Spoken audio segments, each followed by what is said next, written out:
Welcome back, everybody, to the Insightful Podcast. We gain insight in order to move forward in life.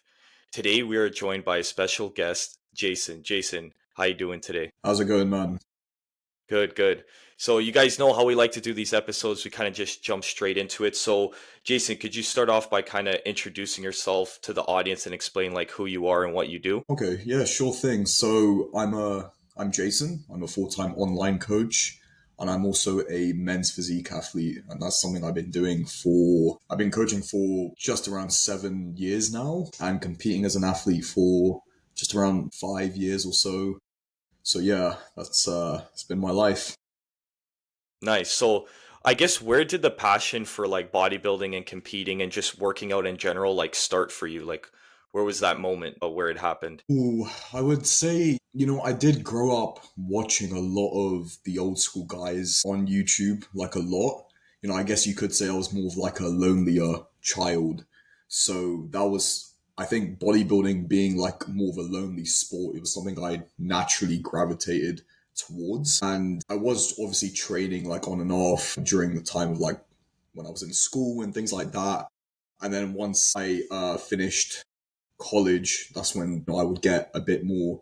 It kind of was just like a small stepping stones. I would start like tracking my food, and then just small baby steps just led me to just living the bodybuilding lifestyle like I do now.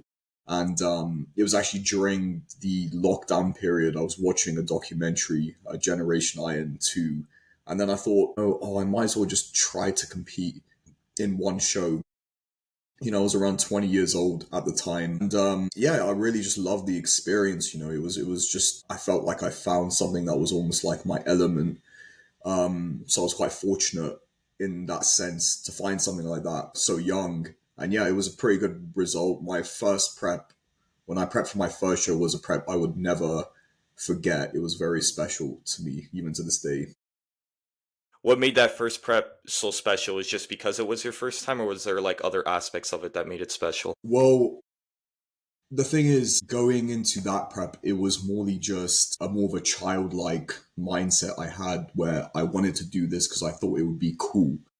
Mm, Because I was, just growing up being influenced by certain people I watched, bodybuilders. It was just having that kind of childlike mindset and all those kinds of external things that come with competing in the sport and being in the industry, like all the kind of there's a lot of superficial aspects to it, and none of that was like on my mind. I wasn't thinking about, is this going to give me attention or anything like that, and I think people are driven by too many of the wrong things when it comes to competing in bodybuilding these days. Whereas, like, especially then, and even now to this day, whenever I am prepping for a show, I always think back of what was like my mind frame when I prepped for my first show, because it kind of helps me eliminate all the noise of like just, all the kind of external input you may receive from others of what they might think, and it reminds you to just do it for yourself.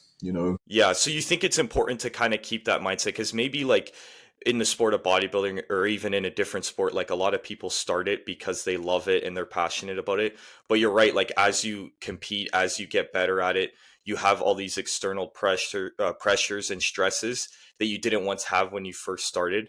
So you think it's important to kind of like turn your mind off during those moments so that you don't let them like get to you too much. Yeah, I mean, for me personally, I've always felt like that's helped me, especially when I get deeper in prep. I always try switch my mind frame to, because there's so many, as I've kind of grown throughout my journey. There's been so many kinds of obstacles and social kinds of issues, to be honest, I've had with people and just working in certain places and stuff. And people really start to perceive you in a certain way. And the way, for example, someone who may not be competing or may not be in the lifestyle, they'll perceive you completely differently from the way you perceive what you're doing, if that makes Yeah. sense. So yeah, I think it's very important to just always kind of keep yourself grounded in that sense. But usually, and this is why, like, even to this day, I really love what I do, is as I get deeper, like, for example, in a contest prep,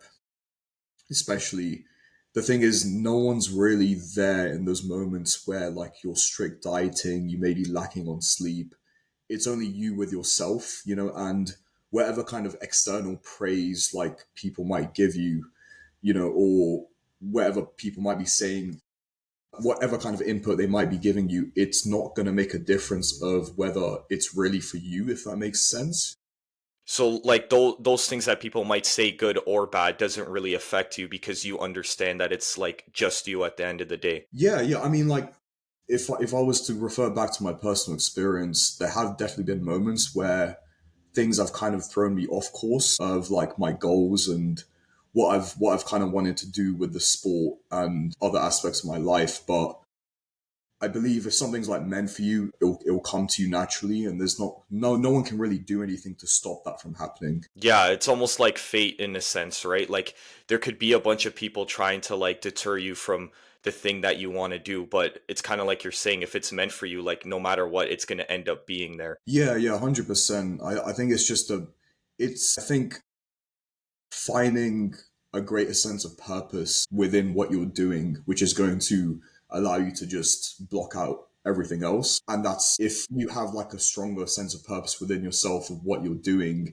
it allows you to just pursue that regardless of what anyone says or what obstacles kind of stand in your way. Yeah, that makes sense for sure. 100%.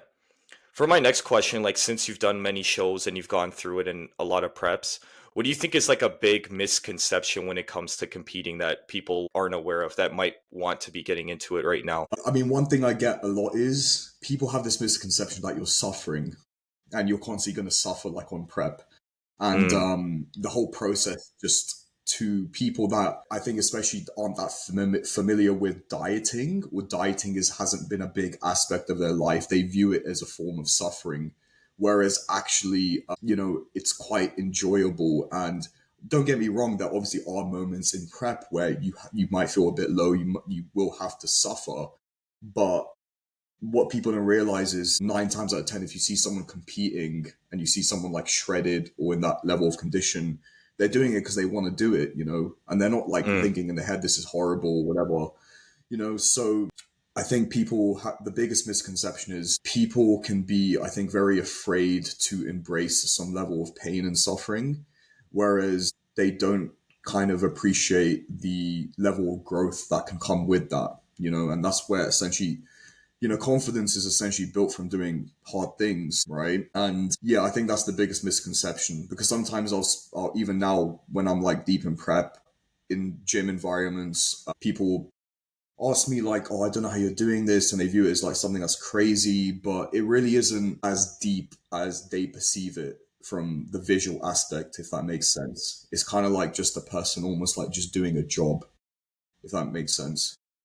I see, because I maybe am one of those people that you're speaking about that will look at someone in prep and think they're like having the worst time of their life. But you're right. If it was really that bad as like other people perceive it as, you guys wouldn't do it. You know, like if it was like all this suffering that you hated, it's like there's no way you would go on doing that for your life, you know? So I think that is very true. That's something I never really thought about myself either. Yeah, yeah, 100%. But yeah, that's probably the biggest misconception because it really isn't as deep as people make it, especially if you're doing it in the right way and you have like a good structure in place. It's actually really it can always be a very exciting process. To watch your physique change and see yourself, especially the last like I would say 6 to 8 weeks is where you really see the most changes in terms of like the condition when it comes out and stuff, and it can be very exciting and fulfilling. Yeah, 100%. It's like all the training you're doing every single day, you're kind of seeing the results like happen like simultaneously. Yeah, yeah, exactly. For sure. So how has pursuing competitive bodybuilding shape you into the person you are today? What do you think is like the biggest noticeable difference you see about yourself or the way you think? I think one aspect that's definitely kind of reflected in other aspects of my life is paying attention to details. I guess in other people's view, it can be seen as something like OCD, but I genuinely believe just paying attention to details can make you more successful in life and just paying attention to all those just little things because in when you're like on prep, for example, you might pay more attention to just your food intake or just certain things you're doing like in the gym, and it's very precise, and I think having that kind of skill and being able to like manage the stress side of it has allowed me to kind of just do more and just manage a higher workload throughout my life. I see. And it's like you're saying, it's like sometimes people will be very like not specific in what they're doing, or they might not, be so focused on the details, like even with their work or even with like relationships and stuff.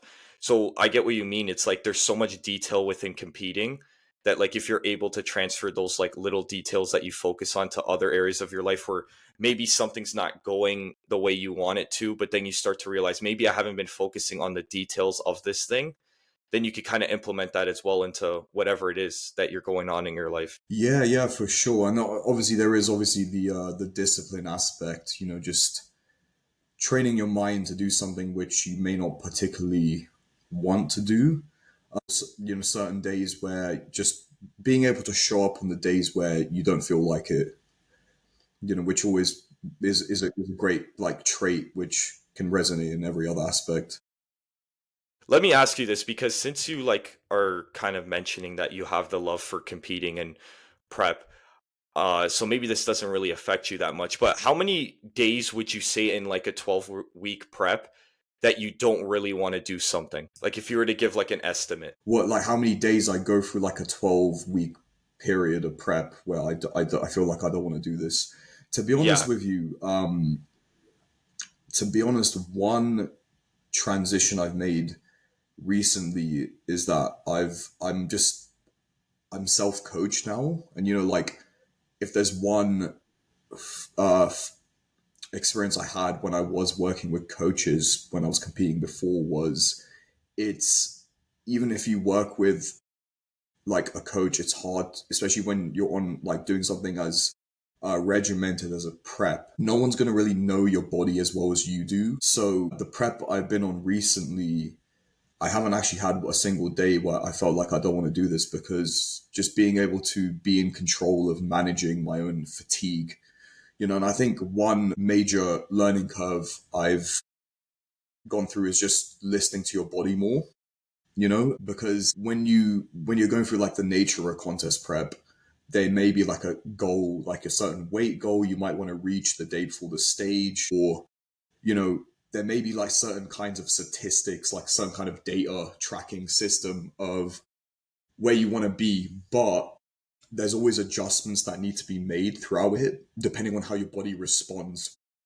And I think as long as you listen to the signals of how your body is responding to certain things, you won't actually go through a day where you don't want to do something on prep. I see. So it's kind of like you're fixed to a certain program or certain things that you should be doing on a day-to-day basis, but if your body is responding in a way that's maybe not beneficial to you, you're not afraid to change it up so that like it makes you feel better and look better. Yeah, yeah, exactly, exactly. Because another thing is, managing stress on prep is such a huge thing, and it's become such a priority now versus where like maybe when I prepped for my first, second, or third show, it's much more of a priority now to me with everything else I have going on in my life. And if you're stressed, it can really ruin the look of your physique, because you retain more water, you just it would just mess everything up, mess up your sleep.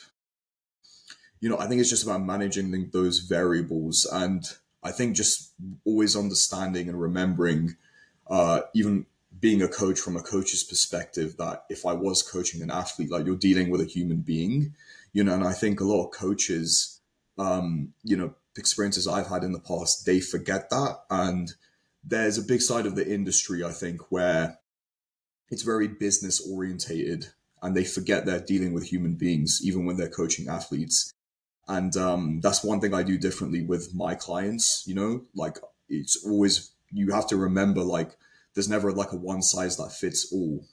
So you have to kind of be on point with communicating with other people you're working with, and yeah, that kind of correlates with you know the same with prep, like just listening to your body, listening to what, like, or for example, like listening to what the client's telling you, if that makes sense, and not disregarding these kinds of things. Because the moment you disregard like these little kinds of details, especially if like say you might be feeling really horrible, that can like not particularly lead to the best result.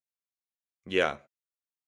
I get what you mean. Like you might be feeling like terrible, and then like your coach might say like, "Oh, just keep pushing," and like this is what you're supposed to do, and then it ends up like ruining the look. Is that kind of a reason why you're self-coached now, where maybe you went through something like that? Yeah, 100%. Yeah, that was definitely something I've experienced from coaches I worked with in the Pike. Because I'm one of those athletes that was always very, very driven, and I'm always looking to put in more work. I never had a problem with it.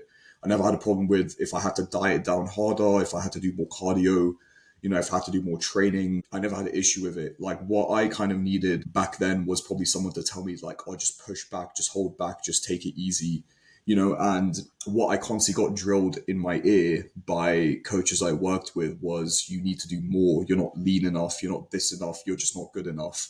And people don't realize how much of a detrimental effect that can actually have on a person's like mental well-being and also their perception of themselves, and yeah, being like this prep because is actually been because it's been my first self-coach. It's almost been like a healing process to realize like hold on a minute, you're Jason, like you're actually doing probably like way more than you need to here. So, and that's the same reflects with my approach with my clients now. It's made me a much better coach in that sense to just understand that more is not always necessarily better.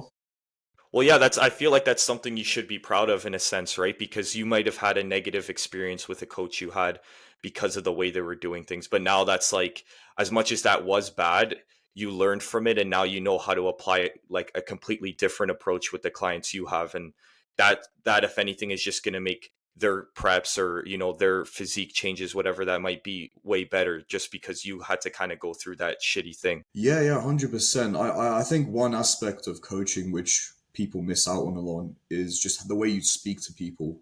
Because the way you communicate with someone, it affects them, especially if you're coaching them, and they might view you of someone of high regard, someone they might look up to, and I think coaches in the industry can be very careless with this sense of responsibility because, it's very important the way you word things and what I think a lot of them don't realize is if you communicate with a client who's come to you for help and you communicate in a way which makes them feel bad or makes them feel discouraged, one, you're not going to retain that client probably much like for that long, right? They're going to leave you Hmm. because you're making them feel. And the second thing is it's just a case of just wording things in a way which allows you to educate them. Like I never have this approach where I'm trying to tell a client off. Like, say if they don't stick to the diet or whatever, that's not necessarily their fault. That's on me because I'm the coach. I'm programming the diet. It's my job to make it uh, easy for them and for them to I'd be able to adhere to it, right? I And nine see. times out of ten, yeah, yeah, like 9 times out of ten, what I've experienced is not a lot of the time. It's not necessarily the client. It's a lot of the time it's just the coach being lazy. And what a lot of coaches can do sometimes is they'll just blame the client they're working with, like you're not putting in the work, this and that. But really, they're not giving that client enough support or they're not putting in enough effort of how they've programmed that person's game plan according to their circumstances, which is going to allow them to progress. Because a lot of them just don't care enough. I see. So have you always kind of had that approach of like being like accountable for your actions or how you help people, or is that something you've kind of like learned over time where you've kind of taken more accountability for everything? To be honest, I think I may just be wired that way. I've always taken a deeper sense of accountability. I think it's a lot to do with maybe my upbringing a little bit and just seeing the certain kinds of effects and consequences of not paying attention to these things and the effect it can have on people. So I think, yeah, just having that kind of level of empathy is very important. Yeah, 100%. It's like you're saying, I think if you take that approach, like you're saying, you put the clients first and you put their feelings and their emotions and how they view themselves first, it's like they'll have a better experience with you. They'll get coached, they'll improve, they'll look better, whatever the case may be. And by extension, that makes your business better because you're getting more clients that love working with you that are going to tell others about you. And it's kind of like what you were saying before. It's like, yeah, you may have this crazy approach as a coach and, push it down the person's throat like, oh, you have to do this, you have to do that, and it's your fault.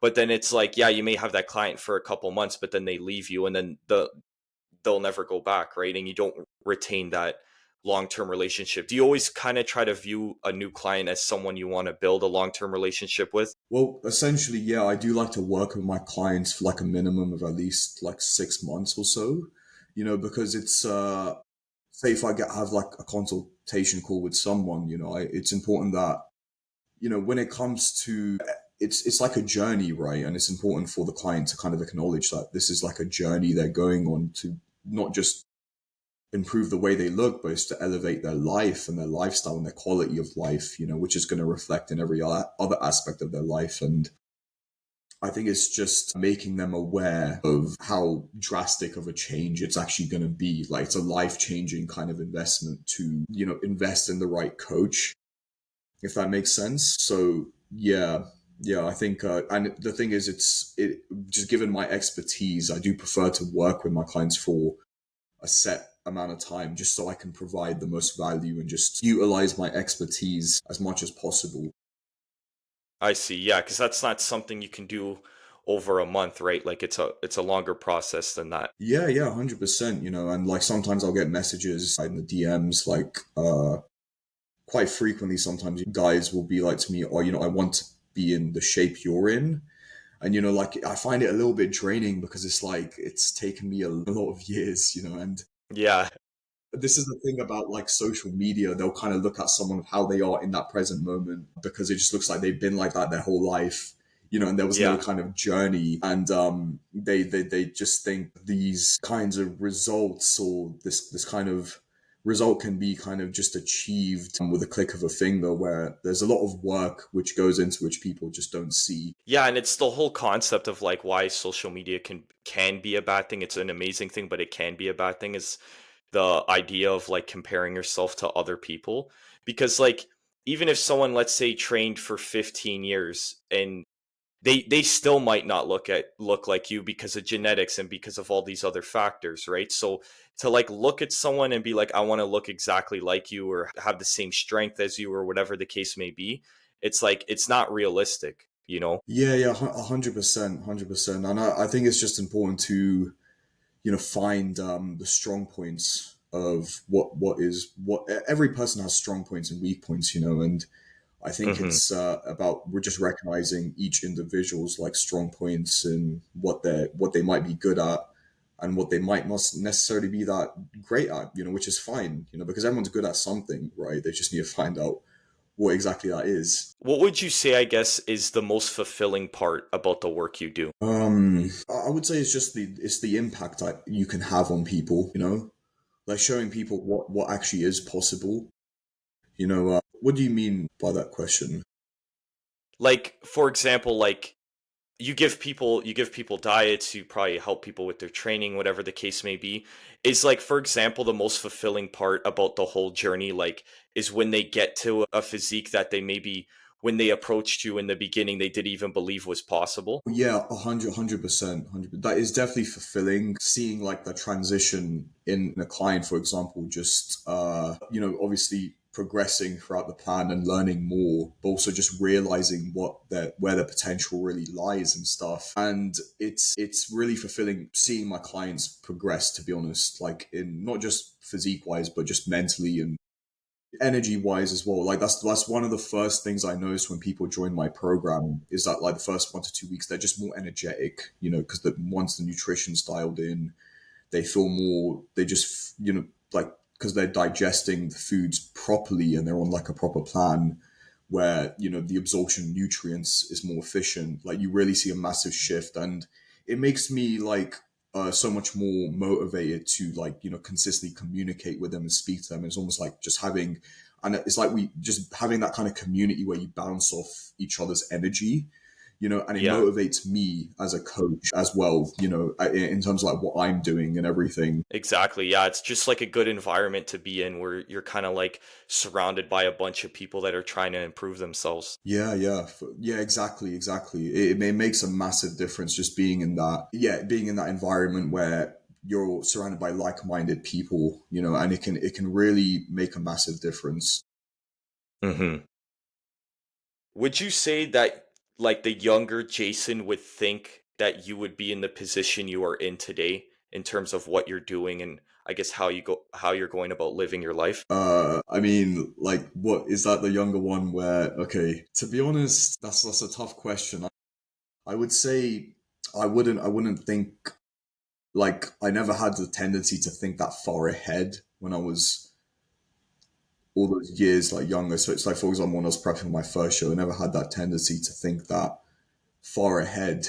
But there were definitely more experiences that came along the way that shaped my approach and my character towards the way I do want to live my life, you know, and a lot of it came from actually seeing how I did not want to live my life, if that makes sense. Mm, So yeah, no, I don't think that younger Jason would have any idea of like how I would have evolved from that point to this point. Like no idea at all. Like I don't think that Jason would ever be able to imagine it. yeah. I think that's what's kind of like funny about life in a sense is that you could have like I understand you were saying you kind of weren't looking that far ahead, but even on the opposite end, like the person that is looking that far ahead, a lot of the times like you don't end up doing the things that you think that you have to do to get to that point in life that you want to be at sometimes doesn't match, and you may still get to that like road or that journey or that goal or whatever that you want, but like the way you got there is completely different than what you thought you needed to do to get there. Do you know what I mean? Yeah, 100%, 100%. Yeah, yeah, definitely. Like the kind of initial plan I had in my mind of where what I actually wanted to do Hmm. versus like what I'm doing now, the kind of pathway is so significantly different. You know, not to say that obviously I'm still a coach, right? But the fact I never thought I would be full-time online coaching this early, you know, and I didn't think there would be things that would push me to transition to be a full-time online coach like so quickly, you know, and yeah, there were definitely other like jobs I had where, you know, I felt like I would be there a long time and it just didn't wasn't the case. So yeah. Yeah, for sure.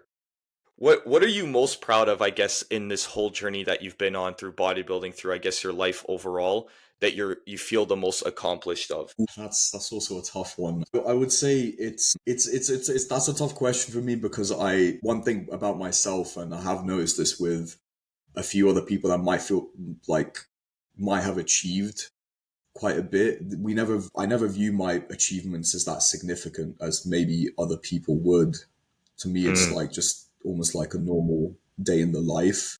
So, you know, I'm always just thinking about what I could do after that, you know, and but if I was to look back, to be honest, recently I did do a show. This was a show I did a couple of weeks ago, and it was obviously, as I mentioned, it's my first self coach prep, and to get like a win in my class and to go through the whole process, you know, just articulate every single aspect of it myself, was that was a moment where like I really did look at that and be like, wow, like I felt somewhat proud of myself, you know. I just the level of kind of confidence boost that came with it, to know that, you know, I can just do this myself and I don't really necessarily need to work with a prep coach anymore, and just having that kind of sense of freedom about it, if that makes sense. I see, because it was like something you had in your mind at first, like coaching yourself, and then to go through the whole entire process and see that it went very well. Like you can't help but be like accomplished and feel accomplished because it's like kind of like exactly what you had in your head, right? Yeah, yeah, 100%. And there were definitely moments, because obviously within this game you learn a lot through just experience from doing more and more shows. And there were definitely moments where I was unsure of certain things I was doing in like the protocols I was saying. I wasn't entirely sure it was going to work, but I was going off my past experience and past data I had from other shows, and I was making the most calculated decisions as I could to make sure everything went to plan, and I saw a good result. And to see that it actually what it was the result like I wanted, you know, it was. And the crazy thing is, like, even looking back at that now, like even though I won my class, you still look at it and think, oh, I could have done this and that better, you know, and you still learn throughout, you know, the past process of little tweaks you could have just made which would have actually given you an even better kind of result, if that makes sense. And you just kind of take that into the next show. So it's always just a learning process, you know. I think I've never let like I've won quite a few shows. It's never really been something that's got into my head or anything that I really see as that significant. It's more just like a journey, you know. And I think this is another misconception people have. They view it as such a big deal competing in a bodybuilding show, but it's the journey of getting yourself in that shape, which is the most meaningful aspect of it. Because the show is just one day. But if you're able Yeah. to get in that shape, you're able to sustain that shape afterwards. That's your whole life. Like your whole life, you're going to be in much better shape, right? You know, and I've seen this a lot with a lot of athletes. Like they'll do a show and they'll completely ruin their post show look, and the physique goes out the window. They'll gain like 10 kilos post show because all that sense of motivation is just gone because the show's over. Whereas Yeah. this is another transition I've looked more deeply into. Is like I'm not looking to be in shape just to do shows. I want to be in shape because I want to feel good all year round, you know. And I think that should be the absolute utmost priority for anyone when it comes to physique development. I see. Yeah, because it's like you're saying, if even if it's not a show, but it's like maybe you're like the average person that wants to look good for the beach in the summer, right? You're going to train really hard throughout the spring so that in the summer you look good. And then once the summer ends and all those parties or whatever is done with, the winter starts and you start eating whatever you want and then you get out of shape again. So I get what you mean. It's kind of like it's what you were saying earlier in the podcast, like having a deeper purpose within what you do so that when something like that does happen, you don't fall off. Yeah, yeah, 100%, 100%. And yeah, it's a big mistake I've seen a lot of, I'm saying more like amateur athletes make, where yeah, the show is like their biggest source of motivation to stick on a certain diet. But like, if that diet makes you, if you like, if it makes you feel better being on that diet, you know, ideally you would want to be on like be consistent with that all year round, right? You know, and if it's, I think that's been another transition I've made during this prep is doing it in a way which is sustainable for me year round, where I can just stay in shape. You know, like so for example, I have like another show in 2 weeks. I'm just been kind of like there's you know it's just normal life to me. You know, and obviously the last 2 weeks out, that's when I'll kind of push a bit harder in terms of like fat loss and maybe drying out for the show and you know depleting myself. But then afterwards, I just go back to living my life, being in. Obviously, I won't be as lean or as conditioned leading up to the show, but I'll still be in shape, if that makes sense. And I think that's the best way to kind of go about it. So just having that kind of like self mastery of yourself, of knowing what works for you in terms of your nutrition and everything like that, to the point where you can just sustain and live a better life year round. Yeah, exactly. Like it's not like you're saying you have to be show ready like every day of the year, but it's you're always in a shape that you're like proud of and you like the way you look. And then it's like you probably have a better time like jumping into shows. Like if maybe a show pops up in your head that you all of a sudden you want to compete in, you can because you're not so far away from that. Yeah, oh my god, like you hit the nail on the head there. It's literally like so like this show, the first show I did a couple weeks ago of this season, I was obviously like I was I wasn't in shape, but now because I'm in shape, this show coming up, it's just been like I'm super relaxed going into it because I'm already in. Yeah, exactly. It just makes it easier to peak for the show because you're already like like say for example, like 95% there. You know, obviously there's certain protocols which, depending on what show you're doing, which federation, which you have to put in place to peak for the show. But if you're already like a good point and you know you're already in shape, there's the level of effort that and the level of stress is so much lower to just Yeah. go into the show bringing your best. Exactly. Yeah, that makes total sense. Yeah, it's because you never put yourself in a position to be so far gone that like you could kind of pull it back before the show like approaches, right? Because you're not so like you didn't like fall off the rails like you were saying before. How like maybe some amateurs you've seen where they just kind of like eat everything and not focus on their diet, and then it's like it's harder to then come back to that point they once were at. Yeah, yeah, 100%. Obviously, like when you so like the typical kind of process when you do maybe like a peak week of a show, it's not done as it seems like it's not done as frequently as it was, but like the kind of old school approaches, you'll deplete your body of glycogen to, so when you carb up, your body holds a bit more glycogen than normal. It's a process called a supercompensation. And then you can essentially achieve like a slightly fuller, bigger look on stage while keeping the conditioning if you do it right. Hmm.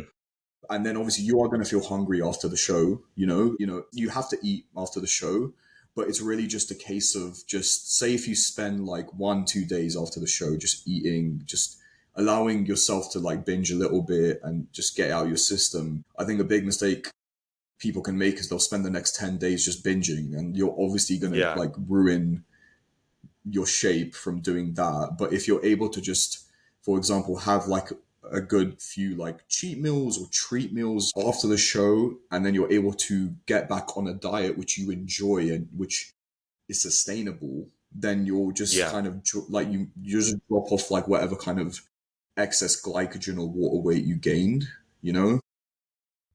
I get what you're saying. It's being like conscious of what you're doing like after the show. Yeah, yeah, and obviously I can understand, because even with myself, like it took me a long time to, like, there was times where after a show, I would need to like eat like a lot. I would be starving, and it took me a few times to kind of learn to manage that and just have that kind of, but it's more just about being aware, and this is where it just comes from learning from mistakes.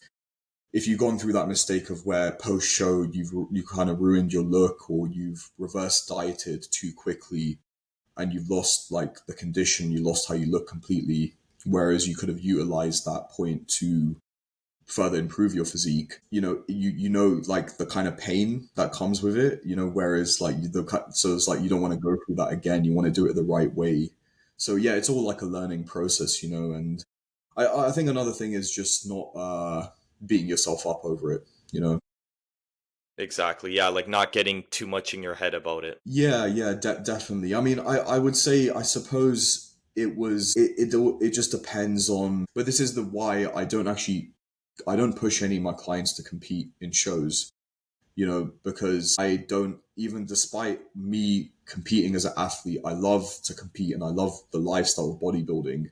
But when it comes to prepping for shows, it's not, the thing is, I like to be very honest with my clients. And the truth is like, for a lot of people, it just isn't for them. But it doesn't necessarily mean they can't be in really, really great shape and just maintain that.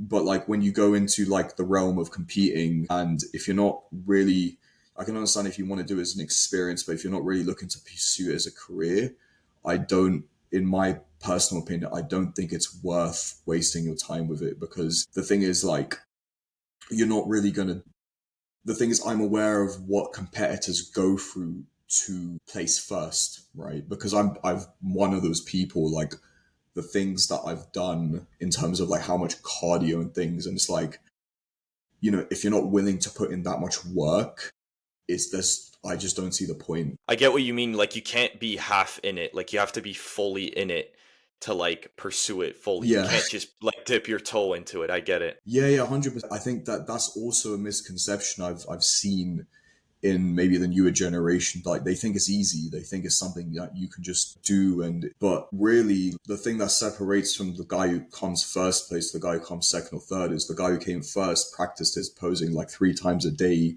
He was doing like 2 hours of cardio a day.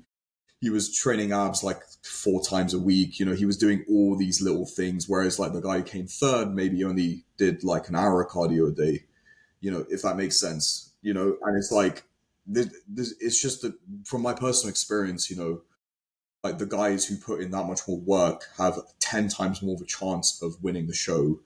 And people can obviously genetics do play a part, but I've seen guys in the industry with great genetics, and they don't even look that impressive because they're not putting in the work.